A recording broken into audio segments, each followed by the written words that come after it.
Hey guys, today I'll show you a psychological horror TV series named KitchenBlock, Season 1 and Season 2. Spoilers ahead, watch out and take care. The drama begins with a young boy, Volga, who is off to summer camp, but it's not an average getaway. He's headed to a pioneer camp along the banks of the Volga River, a site steeped in history. During the Civil War, it was the scene of fierce battles where many Red Army soldiers sacrificed their lives. As a result, the camp is riddled with eerie legends. Volga's older brother had been a counselor at this camp, but had passed away due to an unfortunate accident. As the boat docked, everyone orderly made their way to the dormitories. It was there that Volga accidentally stumbled upon a disfigured old woman, whose chilling gaze sent shivers down his spine all the way to his butt. The next moment, the camp's head counselor called out energetically, snapping Volga's attention back. The boys quickly scurried to the dorms to claim the best spots. That evening, they gathered to share ghost stories from Daniel CC Movie Channel, while Volga hid under his bedsheet, a mosquito-repelling trick taught by his brother.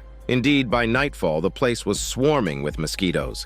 The next day, everyone gathered with their red neckerchiefs for a few days of activities. The head counselor led a motivational assembly and even invited a veteran to speak, educating the kids about the harsh realities of war. Volga, being one of the most knowledgeable kids, earned the veteran's admiration and joined him in the flag-raising ceremony. However, Volga couldn't get a foot in during the soccer match that followed, and soon the team was embroiled in conflicts, with players not taking kindly to the team leader and even ganging up against him. That night, the team leader stayed alone on the field, distressed over the day's events, and didn't return to the dorm at bedtime. A search party eventually found him dirty in the forest, and the counselors, relieved, ushered everyone back to rest. But Volga couldn't sleep for a long time. Suddenly, he noticed a shadow moving outside his bedsheet. Cautiously lifting a corner, he saw the team leader crouched beside a bedmate, his long tongue extended not for tongue massage, but sucking diabetic blood. By morning, the team leader seemed normal again, but ever since returning from the forest, he wore his red neckerchief daily, and those bitten just felt an itchy arm, as if mosquito bitten. Volga tried to call his parents, but the head counselor firmly stopped him, increasing his anxiety. At that moment, he heard his deceased brother's voice advising him to write down problems and eliminate them one by one, until only the answer remained. Following this advice, Volga first checked himself in the infirmary to ensure he wasn't hallucinating from illness. In the next soccer game, he observed that those bitten were unusually obedient to the team leader, a stark contrast to the previous day. Curious, Volga asked Counselor Igor if vampires existed and what they feared. Igor thought Volga had a wild imagination and replied that vampires feared garlic and sunlight, just like in the movies. Taking this hint, Volga asked the kitchen for some garlic and at night placed cloves under his classmates' pillows. Soon, the team leader sat up, leaning against Volga's mosquito net, trying to coax him to invite him in. Thankfully, hidden under the bed with the remaining garlic, Volga remained undiscovered while the team leader moved on to others, his tongue piercing into their skin like a mosquito's proboscis. It seemed the garlic hadn't worked. The next day, Volga went to talk to the head counselor because he really wanted to go home. However, the head counselor was firm in her refusal and wouldn't consider Volga's request at all. Left with no choice, Volga had to think of another plan. He wanted the doctor to conduct a full health check on everyone. If the team leader was truly a vampire, he would definitely be different from normal people. The challenge was finding a way to trigger a camp-wide medical examination. Volga did some research in the library and eventually devised a plan. He stripped off his clothes and walked into a patch of tall grass to let the sharp leaves scratch his skin. Then, he swallowed some pencil lead. By evening, Volga had developed a fever and his back was covered in red rashes that looked like a severe skin condition. He intentionally told the doctor that there were other campers with similar symptoms who were afraid of being isolated and therefore reluctant to seek medical help. Sure enough, at dawn, the doctor organized a mandatory health check for everyone. Volga kept a close eye on the team leader during the checkup. The nurse quickly noticed something amiss. She couldn't measure his blood pressure or pulse. In a panic, she grabbed a stethoscope. The team leader tried to break free, but was restrained by an assistant. Just as the stethoscope was pressed against his chest, his silent heart suddenly filled with blood and began to beat slowly. It turned out this vampire could control his heartbeat. Finding no other solution, Volga sneaked out under cover of darkness to make a phone call. Unexpectedly, he ran into two older students who were taking away a girl from the next class, Lena. Valerka put down the phone and rushed over to save her, shielding her with his body. A senior student wearing a red neckerchief and a Lenin badge even at night approached. Valerka pushed him away, telling Lena to run. The senior pinned Valerka to the ground and extended a long, needle-like proboscis. At that critical moment, the team leader arrived with other blood-drained classmates. Apparently, he regarded Valerka as his own property and wouldn't allow other vampires to covet him. From this, it can be deduced that anyone wearing a red neckerchief and a Lenin badge is likely a vampire. Seeing that Valerka had a protector, the senior temporarily let him go, but threatened to target unprotected girls. Just then, Lena returned with a female counselor and drove away the troublesome students. Valerka returned to the dorm with a heavy heart. The team leader came over to persuade him, saying that after all, everyone eats and drinks well even after being drained of blood. So he suggested Valerka not be the rebel and let him take a bite. Valerka replied that he didn't want to be controlled, as losing oneself was worse than death. The team leader didn't get angry but offered his hand in a friendly gesture. However, that night, he sneaked in again, intending to drink Valerka's blood. Valerka broke free and ran out of the dorm, then sneaked into the medical office to check the health records. Unfortunately, the nurse, to save trouble, had recorded the team leader's heartbeat as normal and just wrote down some random blood pressure data. Just as Valerka was about to give up, he noticed the imprint of a previous page on the paper. He shaded over it with a pencil and discovered a record of a student who had died 4 days earlier. At that moment, the doctor woke up. Valerka grabbed a craft knife for self-defense and asked why the doctor had hidden the student's death. As the doctor was about to react violently, Valerka quickly escaped from the medical office. Hiding in the woods, he saw 2 people being intimate on a bench. The boy, wearing a red neckerchief, was clearly sucking the girl's blood to help her lose weight. Most bizarrely, the doctor was watching from a hidden spot, indicating he had long known about the camp's abnormalities. With no one to trust, Valerka had to figure out how to deal with vampires on his own. He made himself a makeshift cross necklace and tested it on the team leader, who visibly felt uncomfortable. Valerka immediately gave the necklace to Lena, but she found it too ugly to accept. Valerka then melted down some toy soldiers and poured the metal into a wooden mold he had carved, finally creating a beautiful cross pendant, which Lena finally accepted. At night, several trainees suffered from food poisoning, exhibiting high fevers. Valerka found this odd and discreetly followed the feverish trainees. He climbed to the medical room's rear window to peek inside, where he saw a struggling trainee tied to a chair by the doctor, who then leaned over the patient's shoulders. The trainee finally calmed down, but her pupils turned a strange white. The doctor held a lens near her nostrils, and the absence of mist on it confirmed she was no longer breathing. After the doctor left, Valerka sneaked in only for the trainee to suddenly rise up. Unsure of what to do, he was caught off guard when the doctor unexpectedly returned. Valerka quickly hid behind the door, watching the trainee break free and walk past the doctor out of the room. Valerka jotted down his suspicions in his notebook, wondering if vampires really never die since movies claim they can only be destroyed by fire. Following his brother's method, he prepared a homemade torch by binding rags around a stick and soaking them in tree resin. Holding the torch and matches, he fell asleep, ready for any surprise attack. Soon, a shadow approached his bed. He quickly lit the torch to drive away the trainee, but accidentally set the bedsheet on fire, causing the flames to spread rapidly. Igor, carrying a fire extinguisher, managed to control the fire, thankfully without any injuries. The head counselor was furious, determined to search for the arsonist, but the team leader, for some reason, did not expose anyone.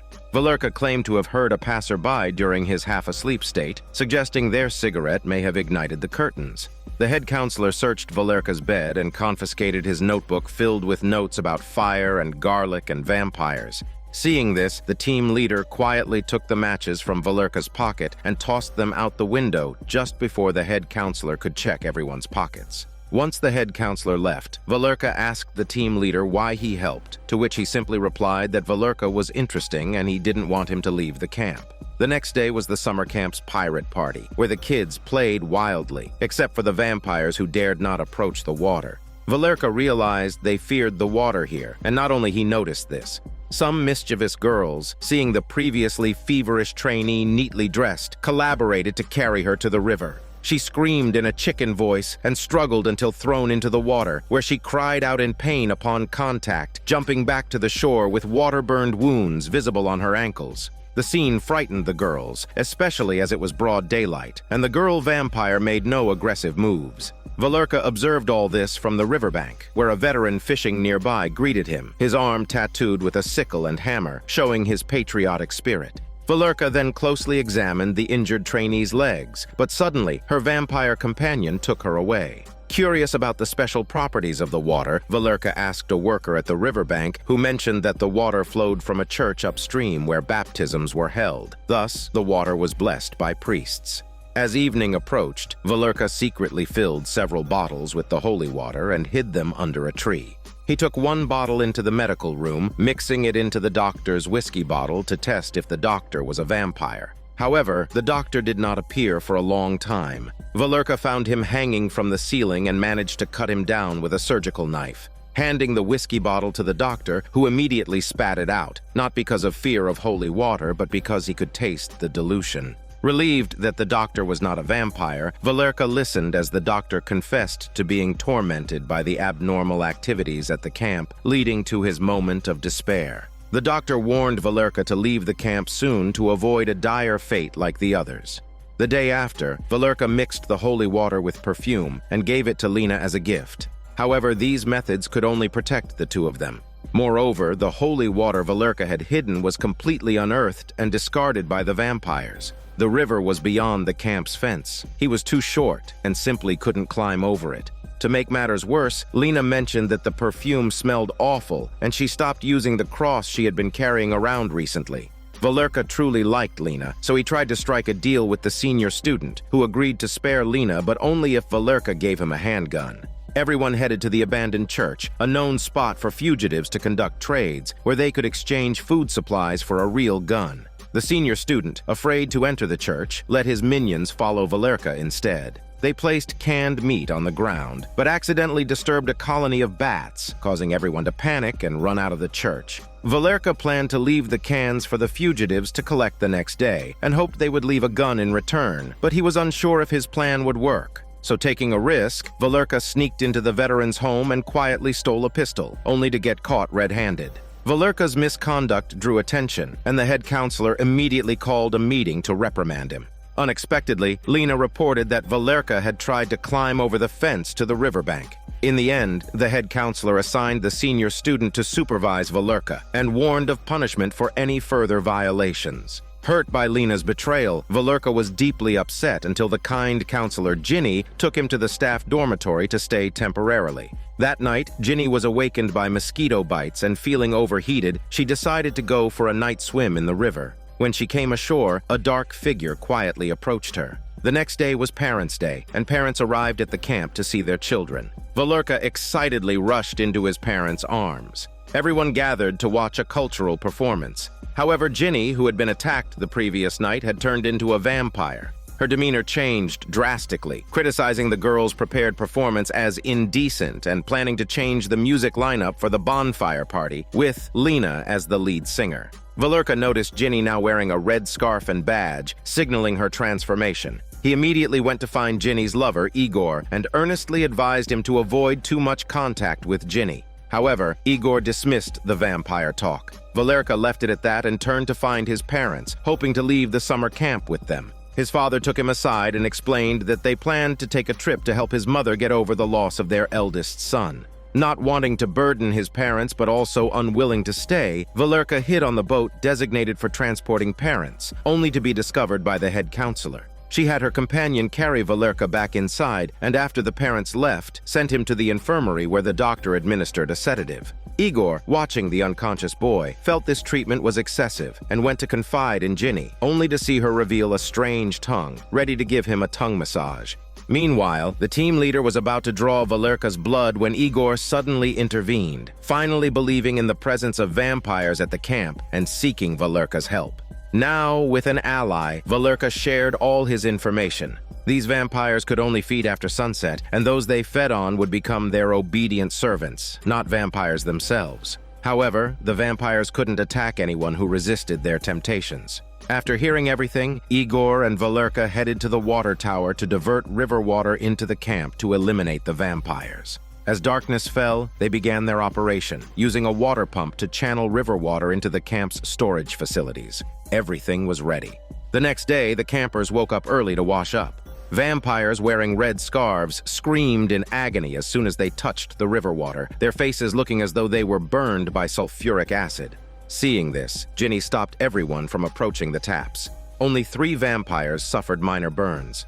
After examining the water source, the doctor confirmed that it contained no corrosive substances. He guessed that it was the work of Igor and Valerka. Unable to pretend ignorance any longer, he talked to them. It turns out that 3 years ago, the doctor had come across a corpse by the camp's river, bruised all over, which mysteriously revived on the spot.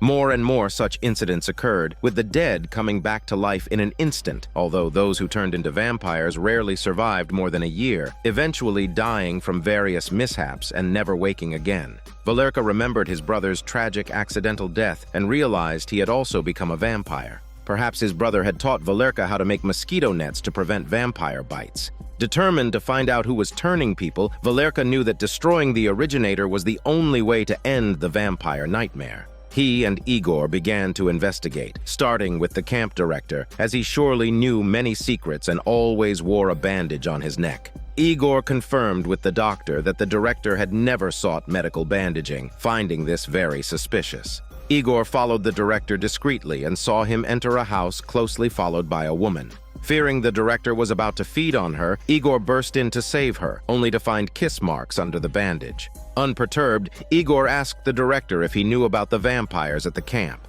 The director's demeanor changed suddenly, saying he had something to show Igor, and led him into the forest where he knocked Igor out and tied him to a tree, not wanting to tarnish the camp's reputation. It seemed the vampires were somehow summoned to the forest. The next day, Igor donned a red scarf, and the director, thinking he had been turned into a vampire, confidently walked away. Unbeknownst to him, Valerka had rescued Igor the previous night, and he had not been captured by vampires. After last night's events, they realized the director was only ignoring the incidents to prevent the camp from closing. He was neither a vampire nor the originator. Valerka and Igor went to the library to research and discovered that the first incident at the camp was the disappearance of a young female counselor 8 years ago. Igor, using his charm, approached the head counselor to learn about the missing counselor. She speculated that that young girl must have been abandoned by her lover and had likely killed herself secretly. The missing girl's library records revealed numerous romance stories about sailors and a vampire novel with a note containing an abbreviated name. They deduced that the riverside captain, connected to sailors and matching the initials, might have been the missing girl's lover. Before they could confirm their suspicion, a new camp activity began, aimed at commemorating war history by capturing each other's flags, similar to a game show where losing a shoulder patch meant death. While Valerka got involved in the game, he was stopped by a little boy who sought help after witnessing vampiric activity. They planned to meet later that evening to discuss vampire defense strategies. However, the game ended unexpectedly at nightfall, and the little boy went missing. Using flashlights, everyone searched for him. Valerka and Igor, suspecting the captain, rushed to his quarters. While Valerka kept watch outside, Igor went in to look for clues.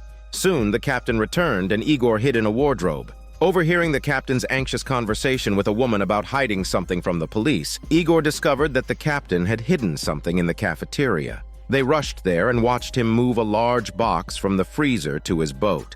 After a struggle on the boat, they discovered the box only contained beef. The captain had been merely stealing goods. Regarding his relationship with the missing counselor, it turned out they had been lovers until she became obsessed with nightmares about vampires, which led him to betray her for someone else. Meanwhile, the little boy was found but had already turned into a vampire. With their investigation at a dead end, Valerka and Igor decided to consult the veteran for any knowledge about vampires. The veteran suggested they investigate the disfigured woman known in the area. The next day, Valerka sneaked into the other's residence, rifling through drawers and cupboards in search of clues. Eventually, in an iron box, he found a keychain that he had made himself for his brother. This discovery further convinced him that the disfigured woman was the originator of the vampires. Unexpectedly, a fierce dog entered the house. Valerka quickly jumped out the window to escape. He shared the incident with Igor, and during the daylight hours they prepared their tools and even borrowed a handgun from the veteran. As night fell, they crept into the disfigured woman's residence. Valerka threw beef laced with sleeping pills to the hunting dogs to keep them from causing trouble. Igor then took out his homemade device to melt the lock, while Valerka loaded the bullets. The two successfully broke in, only to find no one there. They proceeded to the bedroom and were abruptly confronted by the disfigured woman. Igor quickly grabbed a chair and smashed it against her sexy body, then picked up the gun to shoot without mercy. But Valerka noticed a layer of powder on his hand. It was residue from the bullets. He realized that the veteran had tampered with the gun. He quickly stopped Igor from shooting. Memories and details from the past rapidly connected. The disfigured woman was not the vampire originator. It was the veteran, marked by a sickle and hammer tattoo, who was the true vampire, transforming others who all wore red scarves and Lenin badges. The woman revealed a past story to them.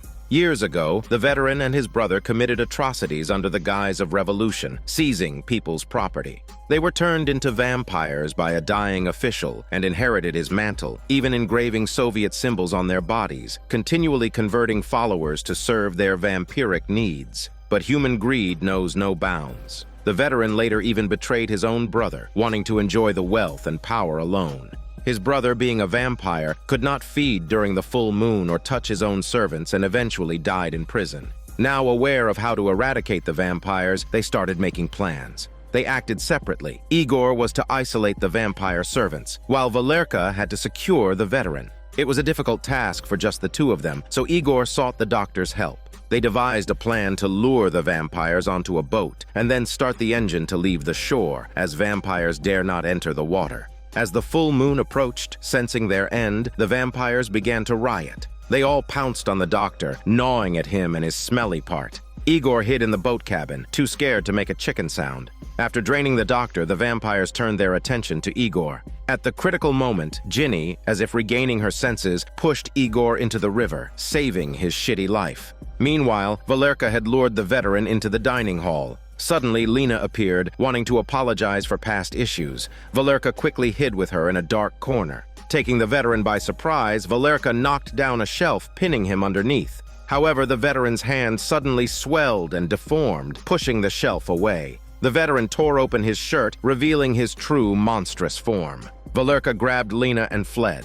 The dining hall fell into an eerie silence. The veteran did not pursue them. Just as Valerka began to relax, he saw a shadow on the roof. Before he could react, the veteran had lifted Lena into the air. Valerka clung desperately to the veteran's leg but was thrown to the ground. He picked up a nearby cane and stabbed it into the veteran's arm. The veteran, in pain, released Lena, and the two children ran for their lives. But they could not outrun the vampire. As the vampire moved towards Lena, extending its long, juicy tongue ready to suck her blood, Valerka suddenly called out, offering to drink the vampire's blood and proposing to inherit the mantle of the vampire. Thus, Valerka drank the veteran's blood and became the new successor. However, he was adamant he would not become like the others. The veteran, amused, doubted Valerka could overcome his nature. Without further words, Valerka let Lena go and left himself. The veteran, having found a successor, fulfilled his wish. He covered himself in oil and set himself ablaze, ending his life. With the veteran's death, all the servants regained their senses. That summer camp finally ended, and everyone looked at the bonfire as if they had never experienced any horrors. The following day, Valerka joined everyone on the boat to leave the camp, unsure of what the future might hold. The scene shifts to Valerka now going back to his regular school after leaving the summer camp. Now he possesses supernatural speed and strength due to his vampire lineage, but he struggles with an intense craving for blood. Fortunately, his girlfriend Lena stays by his side, and Igor works at the school as a teacher. Thanks to his excellent grades and good behavior, Valerka now serves as the class inspector. One day, two new students joined the class, a class bully and Rita, a bold new girl who openly challenged the head teacher on her first day. After class, as Lena and Valerka walked together, a boy deliberately bumped into them. Valerka chased after the boy but was cornered by the bully and his friends. These troublemakers, resenting the inspector, wanted to teach Valerka a lesson.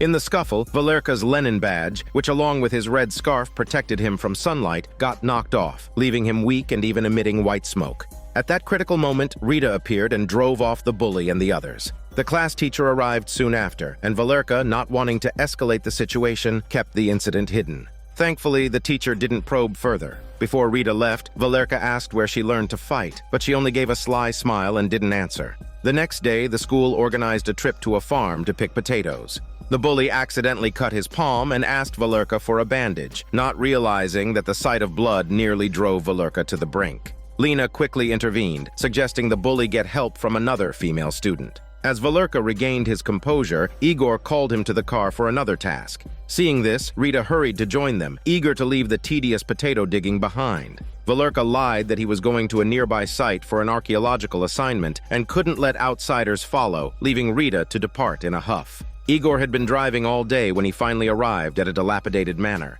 Unbeknownst to him, Rita had stealthily climbed out of the trunk. She was curious to see what these two were up to. At that moment, Igor chained up Valerka, explaining it was the only way to control a vampire who went mad at night. Rita accidentally made a noise upon seeing this, alerting Valerka, who quickly sensed a stranger's presence and began desperately trying to break free from the chains. Seeing this, Rita ran for her life, but Valerka, being a vampire, was much faster. He swooped down on Rita, his fangs ready, but hesitated at the last moment. Just then, Igor arrived with a cross, managing to push Valerka back, and together with Rita, they restrained him again. For the 3 years following the summer camp, every full moon, Valerka struggled to control his hunger. Igor had no choice but to bind him and periodically draw blood to feed him, keeping his craving to bite at bay by feeding him once a month. Now, Rita, out of sheer curiosity, had stumbled upon this secret. However, she wasn't scared of Valerka and even promised to keep their secret. After the incident, Igor drove Rita home and then went to the office to get a document stamped. He and Valerka used the guise of historical archaeology to regularly occupy government buildings, a process that required approval. However, the secretary informed him that a new secretary had been assigned, and now all approvals needed his direct review. When Igor entered the office, he was confronted by Ivan, his arch-nemesis from the summer camp, where Igor had been caught in a scandalous affair with Ivan's fiancée, Ginny. To make matters worse, Ginny herself appeared shortly after, now Ivan's wife, turning the office into a battleground. Igor realized getting approvals might not be so straightforward anymore. That evening, Valerka had a heated argument with Lena. They had planned a seaside vacation, but Valerka, having almost fed on human blood the previous night, wanted to keep his distance for a while.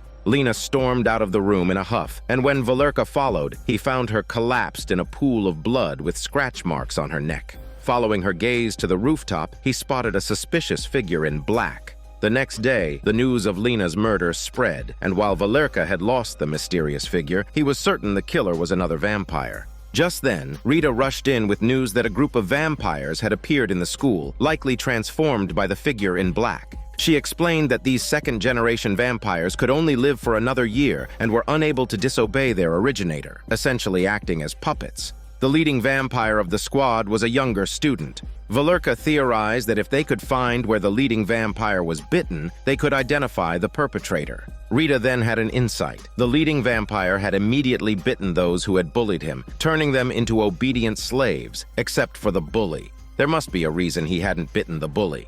Valerka immediately went to question the bully, who had just been roughed up by the leading vampire and was eager to share his grievances. The bully revealed that 3 days ago he had acquired party tickets for his friends, but after failing an exam, his parents had locked him at home. Somehow, the leading vampire had managed to sneak into the party and had returned as the leader of the bully's friends. Valerka learned that the party had taken place at the home of a senior student whose parents were away for 6 months, turning the house into an almost daily party venue.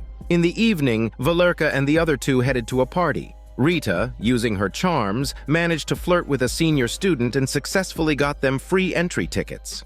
Once inside, she discreetly gathered information about the leading vampire while Valerka stayed outside, eavesdropping on conversations. From their discussion, it was revealed that the leading vampire had fainted at the party, and at one point, his heartbeat even stopped.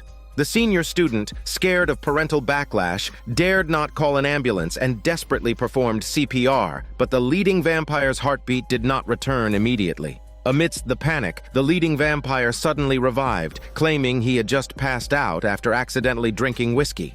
Just then, Valerka heard a strange noise. He rushed to the window to take a look, but the next second, chicken screams erupted from the senior's room. Realizing he had been lured away by a diversion, Valerka raced back, only to find the senior bitten, and the mysterious figure had already escaped through the window. Valerka quickly pursued, but the figure led him into a dark alley to talk. The figure remarked that Lena was a burden, and that Valerka, with his ancient and valuable blood, should join them to make full use of his potential. While Igor sneaked up on them unnoticed, the figure grabbed him, cut his neck to draw blood, and tried to tempt Valerka into biting someone. Seeing Valerka's reluctance, the figure threw Igor out of the building. Luckily, Igor managed to grab onto a ledge and hung there until Rita pulled him back up. After the harrowing night, Valerka finally had a moment to ask Rita what exactly had happened the previous night and why she was on the rooftop. Rita explained that after they had left, the senior started hitting on her. She fled to find the others and then saw Igor on the rooftop. Valerka didn't doubt Rita's story. He was more concerned about why, after 3 years of quiet, vampires were resurfacing. Rita mentioned she knew someone who might help find answers. They visited a cabin in the countryside, home to a man whose family had all been killed by vampires, making him an expert on the subject. The expert knew a lot about the local vampire history, explaining that the area was once a vampire stronghold, with rivers of blood and endless suffering. In the late 20th century, 4 priests decided to end this by building a church on the ruins of Capist and placing a solid lava stone slab under the building, which drained any vampire standing on it of their power. The vampires, fearing this power, gradually left the town, except for 2 brothers who stayed because their bloodline was from an ancient and potent vampire. Later, the brothers blew up the church, forcing the priests to scatter the remnants of the slab around the town, sealed with prayers to prevent destruction. If Valerka wanted to confront the local vampires, he should first find these stone fragments, which only he could locate due to his hybrid nature, unaffected by the prayers and able to sense the slab's presence. Excited by this revelation, Valerka rushed to share it with Igor, who warned him to be cautious of Rita. How could an ordinary person know the vampire expert? And with all these coincidences, it was hard not to be suspicious. Deep in thought, Valerka returned home only to discover his parents were controlled by vampires. Meanwhile, the bitten senior student woke up in the hospital with an unquenchable thirst for blood, but the mysterious figure dragged him out of the hospital. Valerka was caught off guard by these continuous surprises, realizing that only by destroying the originator could things return to normal. During this time, he planned to stay at Igor's house, who reminded him to check if Rita wore any protective amulets before confirming whether she was a vampire. While in class, Valerka subtly observed Rita and noticed a pin on her collar. Just as he was about to get a closer look, Rita caught him staring. She took off the pin to show him that it wasn't anything significant, just a simple pin with no badge attached. At that moment, the school's principal walked in with a military tutor, announcing that a large-scale military drill was scheduled for Sunday. Valerka noticed a badge on the tutor's chest, which made him suspicious of the man's true identity. After class, Rita dragged Valerka back to the senior student's house because he had once mentioned that his grandfather was involved in a church bombing ceremony. Shortly after entering the room, Rita found a key and expertly opened a cabinet, a bit too proficiently. Inside the cabinet were the senior's grandfather's documents, complete with an address. They planned to visit the location the next morning. The next day, Igor caught up with Valerka before he could leave. He had someone investigate Rita's background and discovered that she had been a gymnast since childhood, but suffered an accident at 13 which clinically killed her. Miraculously, she revived under mysterious circumstances and underwent a significant personality change. After a fight at school, she was expelled and transferred here. Despite Igor's findings and his anger at Igor's unauthorized investigation, Valerka was protective of Rita. Just then, Rita knocked on the door, asking if they were still going to the senior's grandfather's house. The trio quickly arrived at their destination. Igor knocked on the door, only for the old man inside to unexpectedly open fire. The noise alarmed a neighbor, who came over with a few others to introduce them to the grandfather. She explained that the old man reacted defensively to strangers, always fearing that vampires roamed the streets. The old man carefully inspected their tongues before letting them in. Igor, pretending to write a report on the church, inquired about the details of the demolition and the whereabouts of the stone pieces. The old man was evasive and unwilling to speak. Rita bluntly stated that his grandson had become a vampire and urged him to disclose what he knew.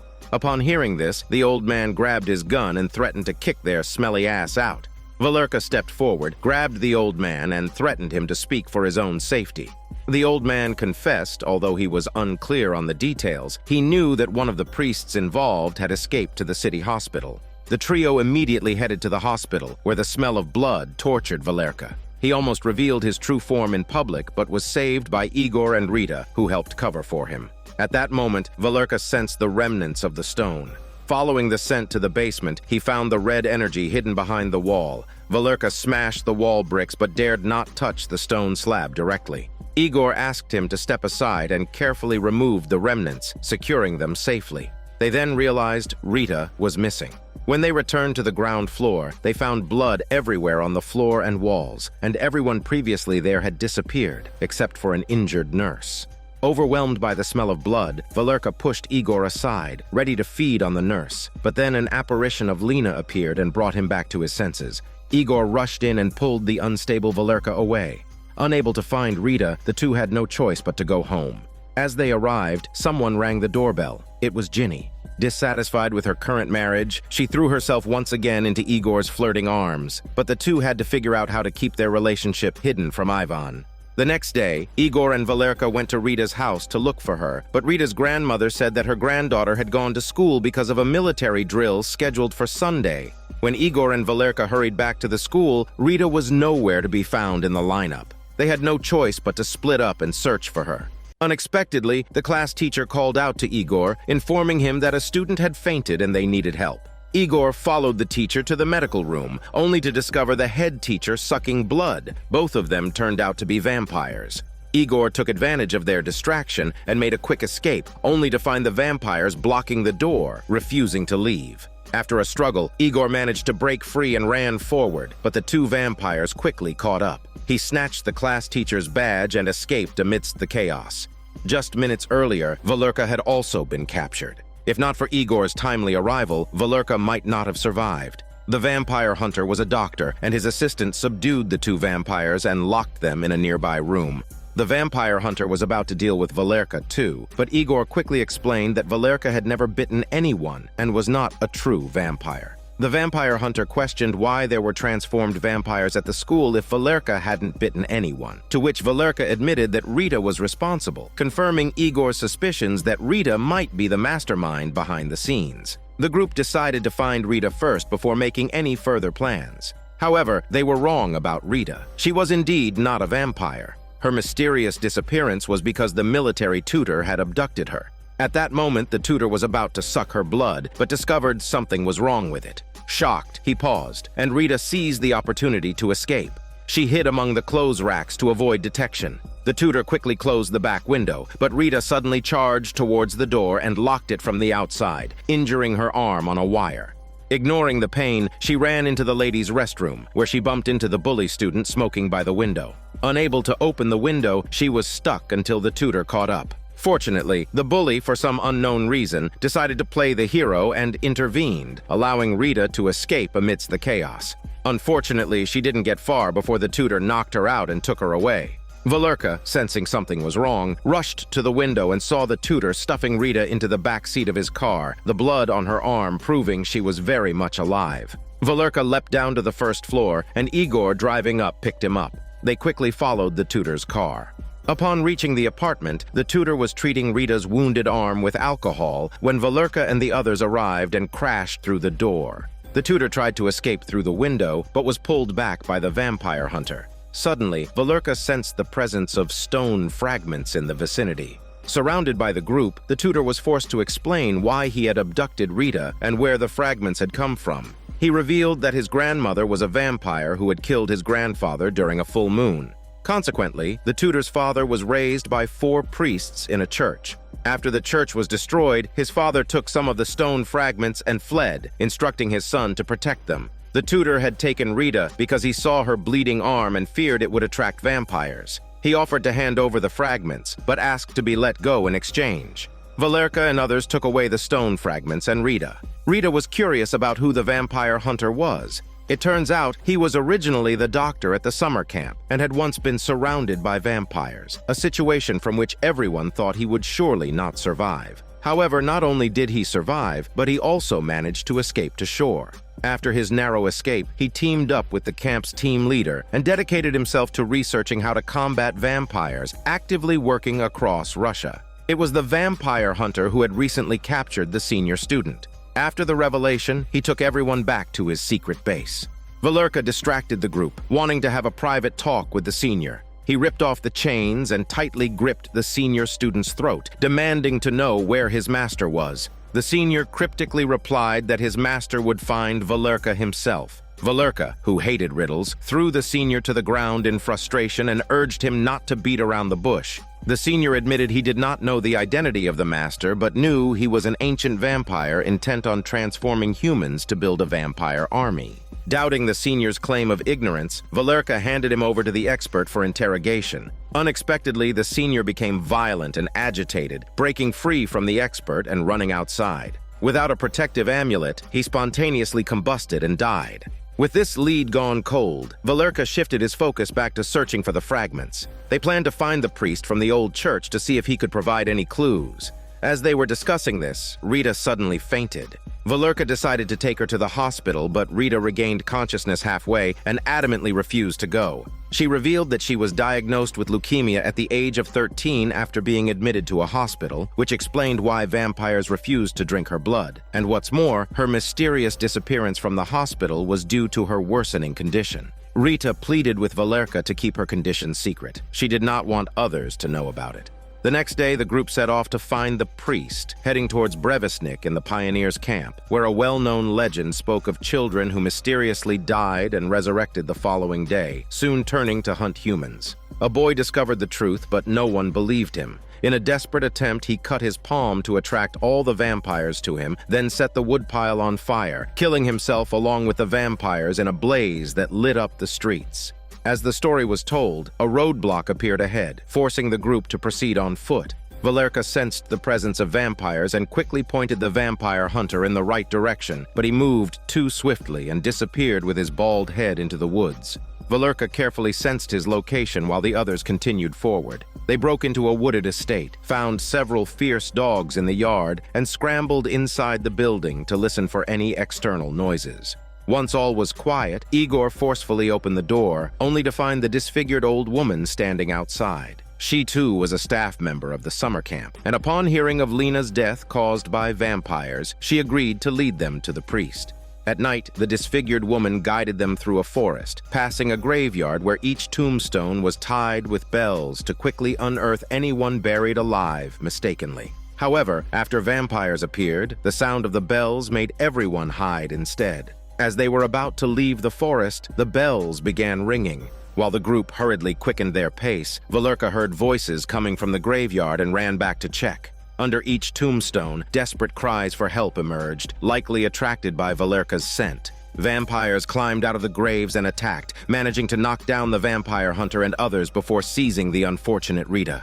Valerka rushed towards the vampire and twisted off its head with his bare hands. Just then he heard praying sounds and ran towards the forest, with Rita quickly following. They reached a riverside cabin, but it was empty. Valerka trusted his instincts that the priest had just been there and had encountered the vampires, which explained the praying he heard. Suddenly, a familiar scent hit them again.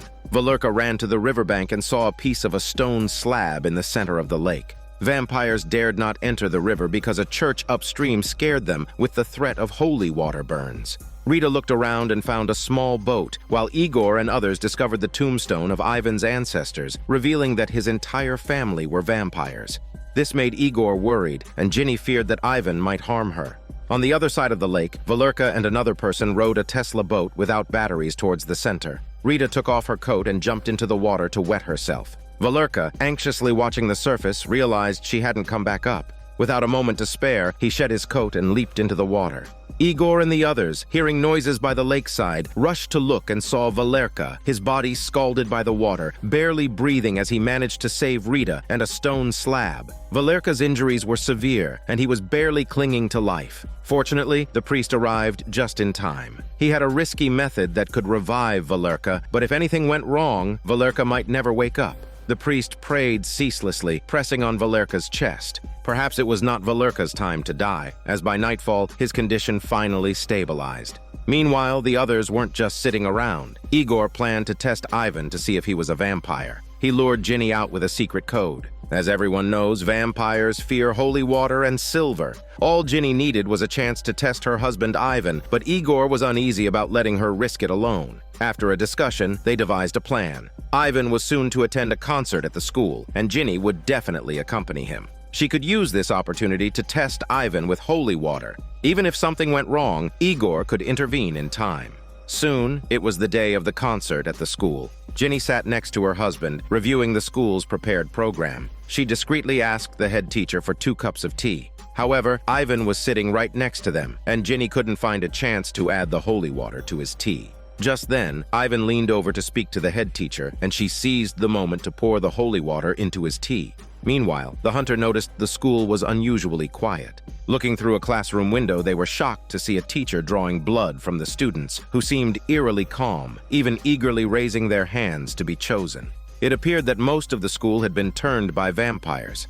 Igor and his companions headed towards the music room, but were blocked by a group of children, either wearing red scarves or Lenin medals, their expressions vacant, clearly under vampire control. They stopped the trio from proceeding. Meanwhile, the experiment ended abruptly when Ivan, applauding, knocked over the teacup, ruining the plan. The hunter urged Igor to give up. The priority was to find the fragments of the stone slab. Without it, even if they confirmed Ivan was a vampire, they couldn't destroy him. Besides, the hunter privately instructed the team leader to take care of it once they found the last piece of the slab. Despite Valerka being a vampire and currently not harming anyone, there was no guarantee he wouldn't in the future. The team leader, who had seen Valerka as a friend since summer camp, was torn about harming him and decided to discuss it with the expert. Halfway through their conversation, he noticed the expert's bracelet, clearly an item of a vampire.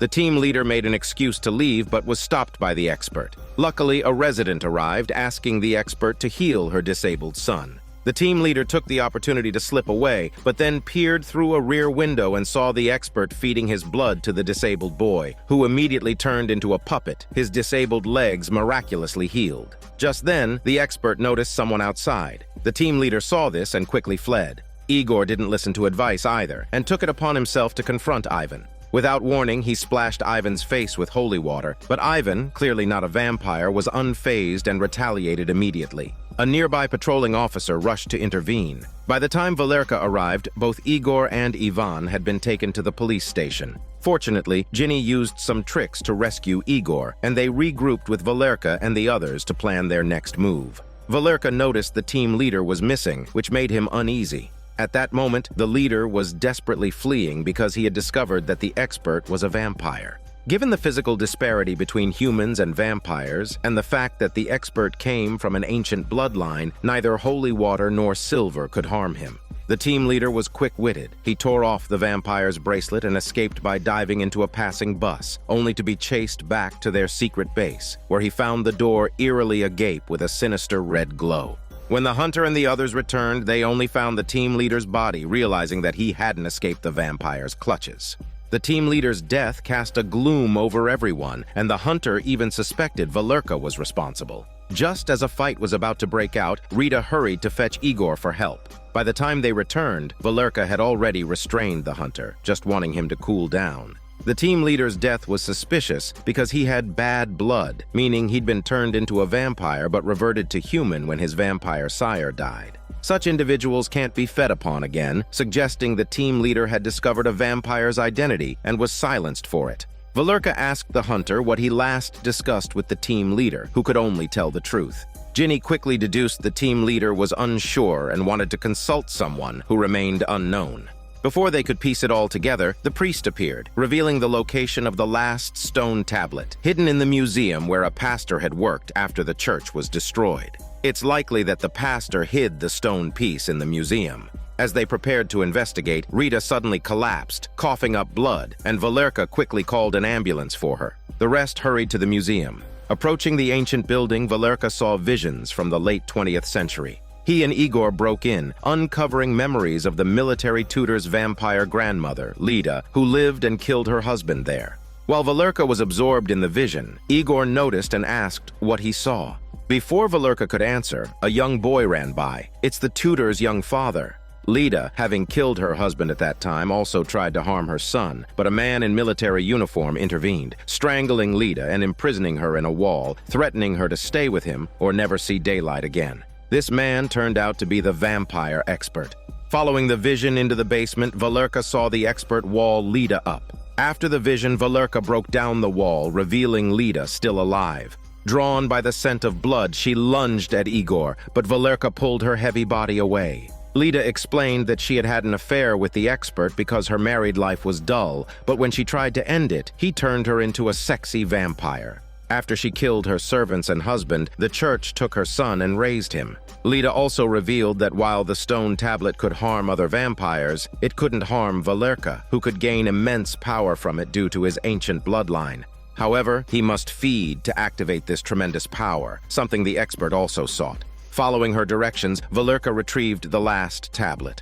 Although he now possessed a key artifact, he needed to unleash his vampiric nature to use its power effectively, a step Volga was reluctant to take. Lita, having shared all she knew, expressed a desire to die peacefully, suggesting that for a vampire, the most romantic death was to bathe in the dawn's sunlight. Volga decided to hide the complete tablet to prevent it from falling into the vampire expert's hands. Then the group drove to the expert's cabin, only to find it empty. Meanwhile, the expert had gone to the hospital and abducted the gravely ill Rita.